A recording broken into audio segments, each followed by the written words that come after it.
კავკასუსში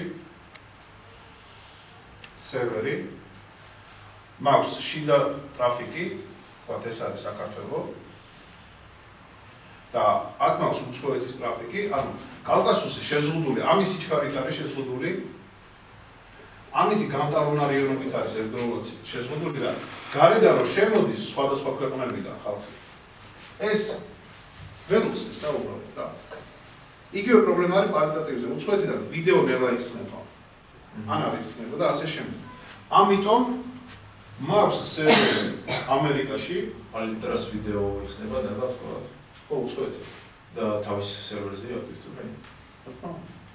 იმიტომ რომ აიანის არხით ახლა შეზღუდული. ხო. კავკასუსთან ამას ვერ აკონტროლებ. როცა უნდა ვინტილს დაგიკეთოს, ან როგორც ონკანი ისეა.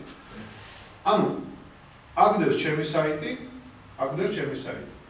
აქ მინდა სინქრონიზაცია ყოველ 5 წუთში ერთხელ, გადაგული მასალა ადეს იქ, რომელიც უბრალოდ ისე სამბისთვის გეუბნები. და ეს ხალხი უკვე აქ არ შემოდის. აქ რომ მოდის, ეს აკეთებს გადამისამართება და შედის აქ. ეს არ იტვირთება და ესენიც ბევრად უფრო კარგ მომსახურებას იღებენ. აქედან გამომდინარე, აქ ამის სტატისტიკა არ არის, მაგრამ მე შემიძლია ნახო, ან აქაც მიყენია ანალიტიქსი და ცალკე იმის სტატისტიკა შემიძლია ნახო. და ეს ამ პირობ გეცდება.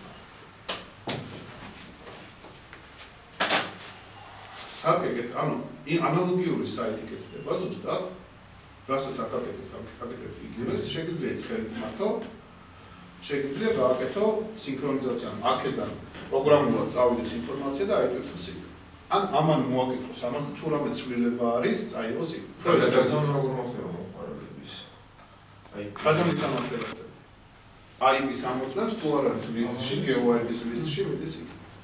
ეს სტალინსკისთან კარგად, ანუ ჩვენ დრო რო არ დავკარგოთ ამ თემაზე, იმიტომ რომ ტექნიკური თემა, მე შემიძლია ამაზე ლაპარაკი, იმიტომ რომ ეს სისტემა ამ სისტემის დაანადგურებაში მაქვს მონაწილეობა მიღებული.